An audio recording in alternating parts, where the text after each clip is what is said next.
Hi guys! Welcome back to my channel. I am Jami Alveza, just your bisexual makeup vlogger. And for today's video, what we're going to do is to review the Colourette Easy Mattes along with the Detail Cosmetics Powder Pouts. So if you want to know the real tea on this video in comparison with these two, well, malalaman mo yun sa ating video.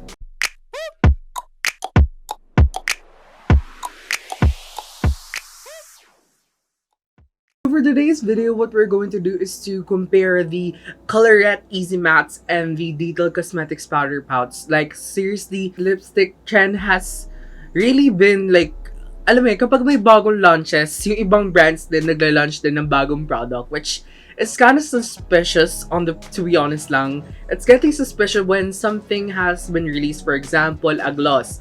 We have that gloss face dati nung June, July, tama ba?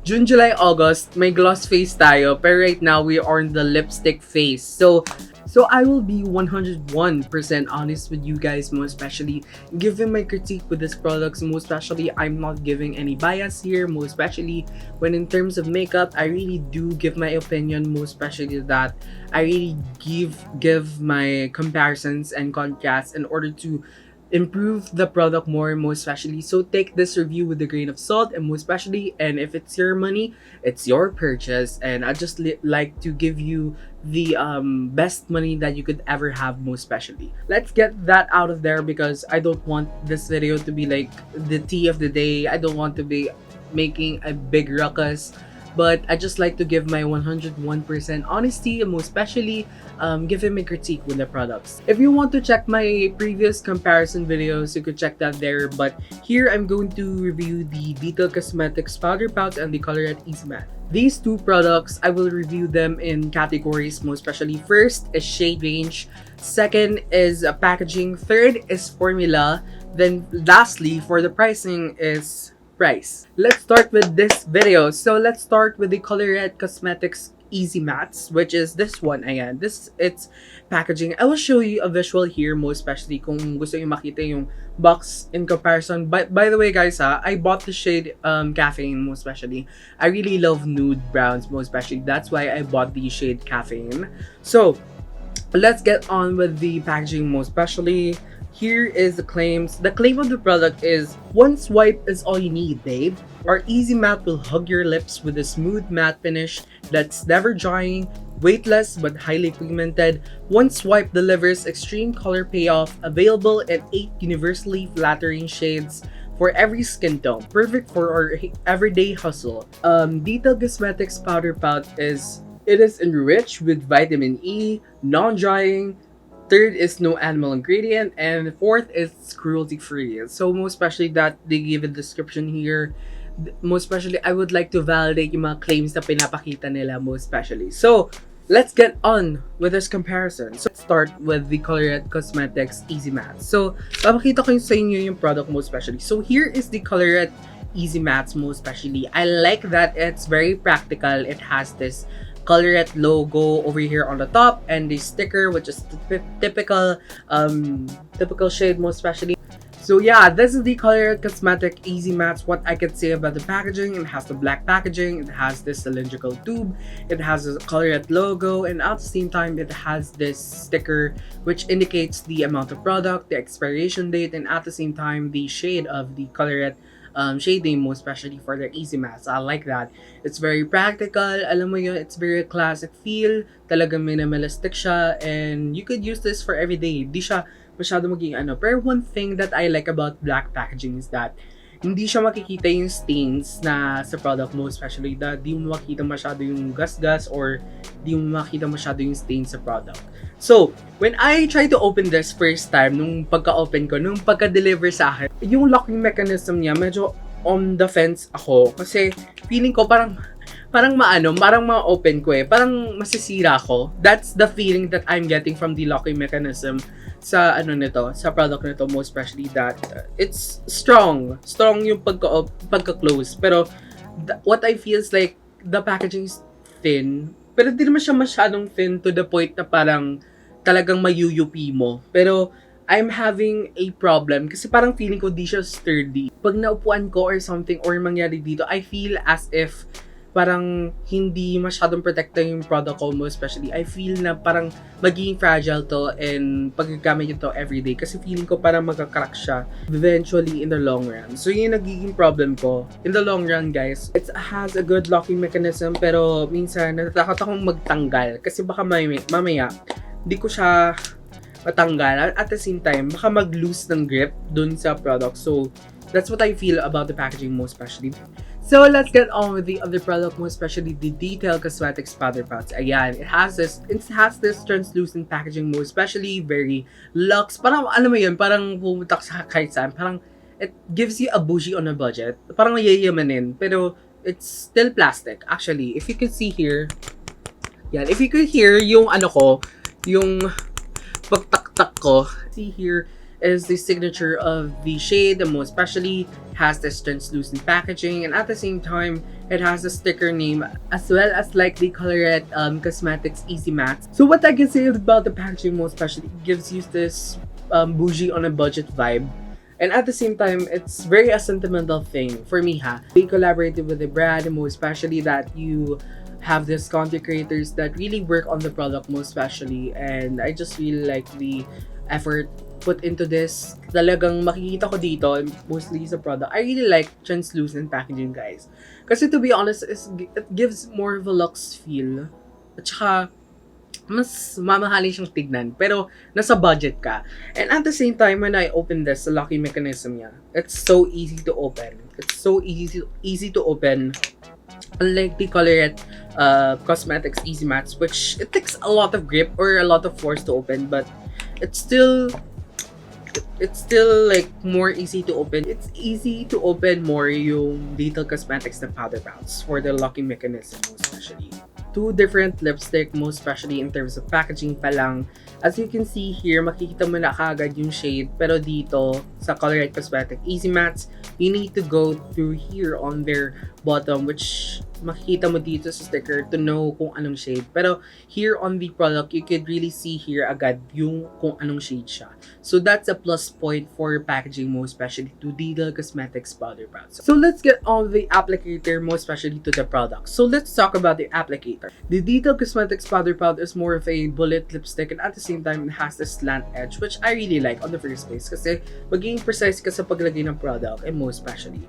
Pero in terms of the applicator of the Colourette Easy Matte, it has a cylindrical packaging along with the lipstick applicator itself. So for round na applicator, most especially. What I find about the product when I'm using this, when I compare the application of the applicator ng Detail Cosmetics Powder Pouch, it's more precise. Kasi for me, I really prefer bullet lipsticks on the usual. I don't really go to round lipsticks or round or like this applicator, to be honest. Because on the first place, I really love that I was able to have a precise application. Pero, so it's a really learning curve kapag gumagamit ka ng Colourette Easy Mattes ng when using this, because it has a more of a slanted round applicator, which okay lang naman yun, pero in the long run, kapag ginagamit mo, para siyang chapstick. And so let's talk about the shade range for each lipstick. So let's go first with the Colourette Cosmetics Easy Matte. They released 8 shades in their lineup, most especially, which they have a lot of, they have 8 shades on their Instagram page, most especially. They have 8 shades. First is Snack, second is On the Way, third is 95, fourth is Bop, fifth is Cool Down, sixth is Felt Cute, then 7 is Quickie. Taray ng shade name, diba? Tapos isa is yung na-purchase ko, which is Caffeine, which I'm obsessed with brown nudes, most especially. So they provide 8 shades here, which naging redundant siya. Kung nakita ko sa ibang mga products ng Velvet Tints, the Color Tints, the glosses, the the clay blushes. So nagiging redundant na siya. So let's get on with the Detail Cosmetics powder pouch, most especially that they released 12 shades and they're universally flattering shades. They have very diverse, and at the same time it gives you a different kind of skin tone, most especially that they go ranges from the darkest morenas, they provided that as well, to the lightest chinitas out there. So both of these products gives universal flattering shades. But in terms of number of flattering shades that they provide, so mas marami kang mapapagpilian sa Digital Cosmetics powder pouches because they range from pinks to nudes and at the same time peaches. So marami kang makakuha mo, especially in Digital Cosmetics powder pouches na shade range. Unlike the Colourette Cosmetics, more of a limited 8 shades. At the same time, it gives you more of a brown, nude shades, pinks, pero I'm not seeing peaches out there. So I hope in the future for both of these brands, I hope they would release darker shades. Most especially that maganda talaga yung formula on the first place. So I really like that they gave lipsticks, most especially the certain surge of lipsticks here in the Philippines, and giving a local alternative for the product, most especially. So I really like that. But I hope in the future sa shade range nila, I would like to suggest sana in the future they would release other shades, most especially darker browns, darker maroons, because there are certain part of the market, most especially me, because I am obsessed with darker nudes, darker browns, and most especially darker reds and reds talaga, because I really love those colors, most especially. So I hope in the future they would release both ng darker reds, darker browns, and most especially blue-toned reds for the morena skin tones and chinita skin tones, most especially. So, yun lang masasabi ko, most especially in their shade range. But in terms of shade range and diversity, I would give it to Detail Cosmetics because they give more variation, most especially. So let's get on with the formula, most especially with the formula that it provides. So the Easy Mattes, the Colourette Cosmetic Easy Mattes, they claim as they have one swipe pigment, and at the same time it has an easy matte or parang comfort matte na finish. So I will swatch it for you. As you can see here, swatch ko lang ha. It has a one swipe pigment. You can see there, talagang very opaque, and at the same time, it has a buttery feel. Pero nakita kong pigment to, most especially when I applied on my lips, pag naging build ko siya, parang mas less matte siya. It's a comfort matte, pero I see it as more of a satin finish. So I hope in the future they would improve that, most especially. But in terms of pag na-swatch ko sa wrist ko, most especially, it's matte. Pero when I apply it on my lips, so pagkita ko yung visual sa inyo, it's more of a satin finish, most especially. When I swatch it on my lips, when I try to build it, it doesn't maintain that matte finish that I really like. And it moisturizes naman, and at the same time, it has oil. Pero I don't really see the matte that I like on the product. Yung formula, most especially, when I smack my lips, I don't find na talagang may cushiony feel siya. It's a hydrating formula mo, especially it's moisturizing. Kahit chappy pa yung lips mo, it really moisturizes your lips. Talagang makikita mo talaga mo-moisturize yung lips mo kahit chappy pa yung lips mo. Pero very important na i-lip scrub nyo yung lips nyo mo, especially para ma-maintain yung magandang lips nyo mo, especially para maging mas moisturize siya. And at the same time, maglagay din kayo lip balm. Pero after putting on the lip balm mo, especially, tinatanggal ko yung excess ko, then nilalagay ko na yung product just to see how moisturizing yung product mo, especially. So that's what I'm going to say with the Colourette Cosmetic Easy Mattes. So the Detail Cosmetics powder pouch, it claims that it's moisturizing, at the same time it has a powder finish. So I will swatch it here on my wrist, most especially in comparison with the Colourette Cosmetics powder pouch. It has a one swipe pigment. If you can see there, it has a one swipe pigment. And at the same time, I can see here, most especially sa product, most especially kapag nagsaswatch ko sa lips ko, it gives you a one swipe pigment without drying your lips, and at the same time it's moisturizing, and at the same time it gives you a blurring, like parang nabablur niya yung lips mo. Preference ko lang to, but I really like a blurring formula, and at the same time talagang one swipe pigment, and at the same time moisturizing siya. So that's those are the advantages of the Detail Cosmetics powder pouch, that it gives a moisturizing feel, one swipe pigment, and at the same time it gives you a blurring formula that is perfect for your lips. So let's talk about the pricing, which is the last category of this review, most especially.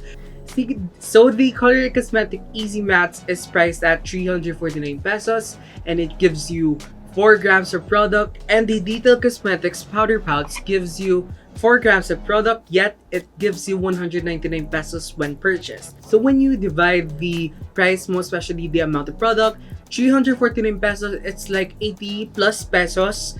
And the Detail Cosmetics powder pouch is 199 pesos, but you're getting 4 grams.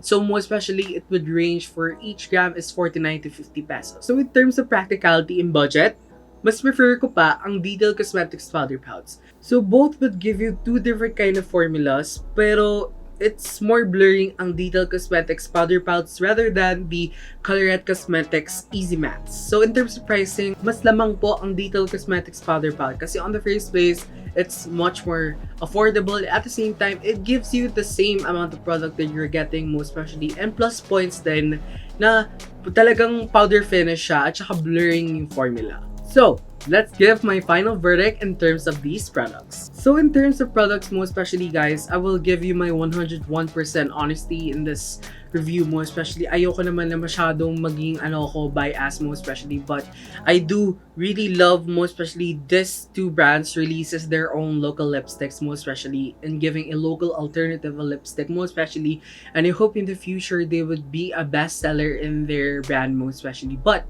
in terms of preference, this is my final verdict. So, what lipstick is much preferred ko? So, my preferred product, most especially, is the Detail Cosmetics powder pouch. Because the Detail Cosmetics powder pouch is priced at 199 pesos, and at the same time, it gives you the same amount of product as to the Colourette Cosmetics Easy Mattes. You're getting 4 grams of product, it has a one-swipe pigment, and at the same time, it's very moisturizing. Kasi on the first place, in terms of packaging pala, makikita mo na very luxe, and at the same time, it gives you a luxe feel, pero bougie on a budget ka. And most especially sa pricing pa lang, it's 199 pesos, you're getting 4 grams of product. It gives you a lot for your money, most especially here on the product itself. It gives you more of a blurring formula, tsaka talagang powder yung finish niya. So I really love this product, most especially that you're getting more in terms of pricing most especially. So in terms of product, I really love the Detail Cosmetics powder pouch. So why didn't I choose the Colourette Cosmetics Easy Mattes? It's very simple. In terms of packaging pa lang, I just really don't like, preference ko lang yun guys ha, but I really don't like slanted or this kind of round packaging. It's really my preference guys, so it's a really personal thing. So I just really like precise application, most especially that the applicator of the Detail Cosmetic powder pouch is much more sharper. So in terms of the packaging, most especially, it's very classic packaging, but I just really don't like the locking mechanism. Talagang mahirapan ako sa pag-open, and I feel as if parang mababreak ko siya. That's what I'm getting when I open the product most especially. Colourette Cosmetics Easy Matte claims that it has a one-swipe pigment, which is very true. At the same time, talagang moisturizing siya. Talagang one-swipe pigment. It doesn't tug on me. It's lightweight. And at the same time, yun lang masasabi ko lang yung product. Pero in terms of luxe feel, and at the same time, yung ibang feeling na makuha mo sa lipsticks, it doesn't give me that. And in terms of finish, it's more for me it's more of a satin finish, to be honest. It's unlike the Detail Cosmetics powder pouch, which gives you a more cushiony feeling when you smack your lips. But I really don't feel here as if here on the Colourette Cosmetic Easy Mattes. Hope you enjoyed this video in comparison with these two guys, most especially in these two lipsticks. And so both of them really delivered their claims, most especially. But as my personal preference, I hope you would respect this video, most especially in terms of my critique, and most especially in giving you my 101% honesty with these two products, which is the Detail Cosmetics powder pouch and the Colourette Cosmetics Easy Mattes. I would just like to give my true opinion to you guys, most especially. Gusto ko magiging sa inyo ang 101% honesty ko, and at the same time, talagang gusto ko na worth it yung purchase nyo in the near future. So in terms of preference, it's your money, it's your purchase. So I hope you would find the right product for you, most especially. So I hope you enjoyed this video, and yeah, thank you very much for watching, and I hope you enjoyed this video. Bye! Bye people of Asia, bye people of the Philippines, bye! Mwah.